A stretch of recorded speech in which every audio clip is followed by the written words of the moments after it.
Alright, hello YouTube, I'm WolfJL. This is the first video of my channel. The first time I've ever done anything remotely like this.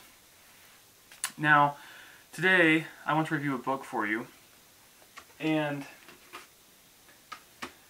it's The Gunslinger by Stephen King, the first book in the Dark Tower series. Before I do that, I want to explain my purpose here. I go to YouTube to watch reviews on movies, books, games, whatever. And oftentimes, those videos don't get a lot of views, and that's okay. I'm not trying to get, a super crazy amount of views here. If I get 13 views and, one person gets something out of it, that's all I try to do here. So, whatever, no big deal. I like to talk about things I'm interested in, and since the people in my house not necessarily interested in what I'm interested in, and since talking to myself would be uncouth, talking to you is acceptable, I guess. Okay? So, the first book in the Dark Tower series, The Gunslinger, I've read this book twice, and I've never read a book twice. I actually read this book 2.5 times.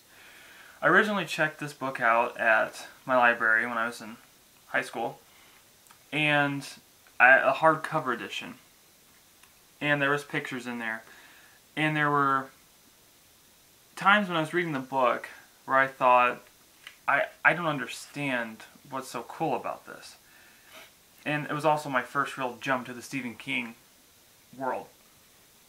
By the way, this is not where you should start if you're wanting to get into Stephen King, in my view. This is the third copy of this book I've owned. Again, I started reading the hardcover book. I returned it before I got halfway through it. Then I stumbled upon it at the library, a big tall edition. And it had illustrations, card illustrations, and I thought, that's cool, I'll get that. So I did. I read it in one day. Again, the first time I've ever read a book in one day. It's not super long either. But I read it, and I was like, I really like this book. I really want to read the second one. I overhyped it when I did that, okay, because I ended up getting this one that I actually bought used at a bookstore, a thrift shop, whatever.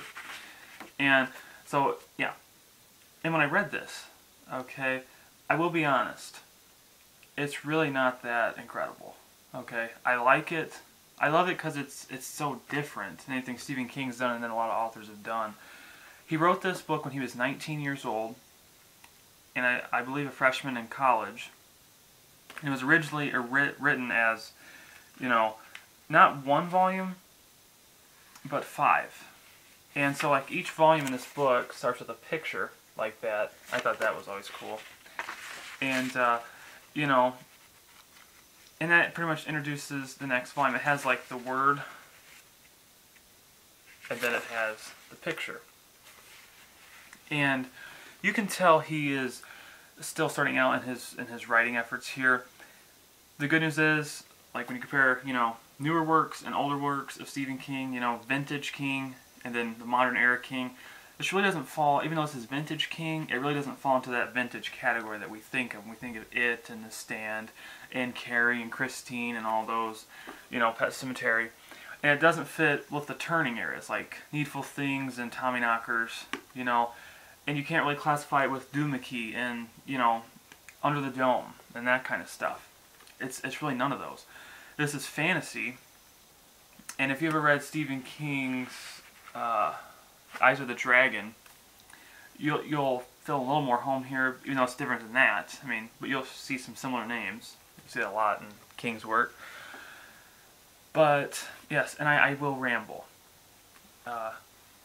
Anyways, like I was saying, this is his sophomore effort.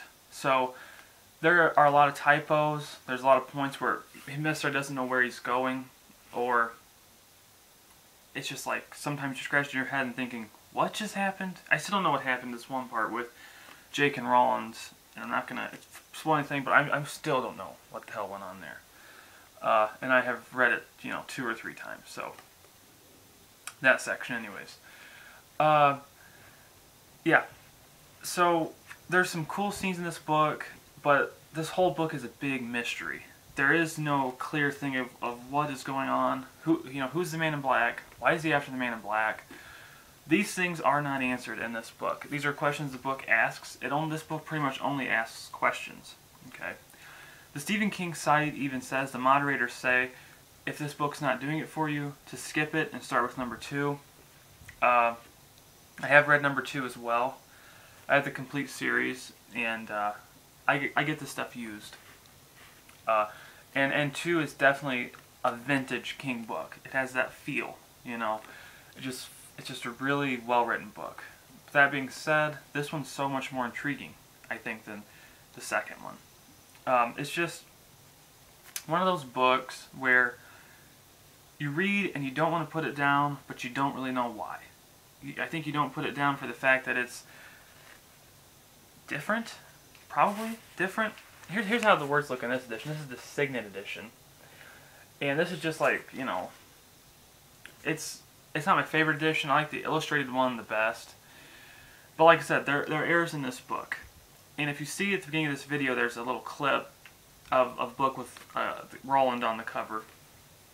And that is the 2003, I believe 2003, revised edition, where Stephen King goes back and makes it more of a book. And there are some gripes with that people have, because it essentially fixes all the things that made this one cool. The what's going on here. There will be some inconsistencies with this edition and some of the older editions of this that don't directly correspond with the later editions of The Dark Tower. His vision wasn't fully realized here, and that's noticeable.